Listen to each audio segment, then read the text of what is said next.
Kids Safari. Let's learn farm animals.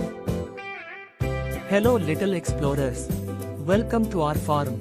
Today, we are going to meet some amazing farm animals and learn their names in English and Tamil. Are you ready? Look kids, it's a cow. In Tamil, it's called Pasu. Look at this strong animal. It's a buffalo. In Tamil, we call it Yerumai. Here is a playful goat. In Tamil, it's called Aade. This fluffy animal is a sheep. In Tamil, it's called Semmari Aade. Look who's pecking around. It's a hen. In Tamil, it's called Kodi. Look who's running to the pond. It's a duck. In Tamil, it's called Vatte. Look how fast it runs. It's a horse. In Tamil, it's called Kudirai. This hard-working animal is a donkey. In Tamil, it's called Karudai.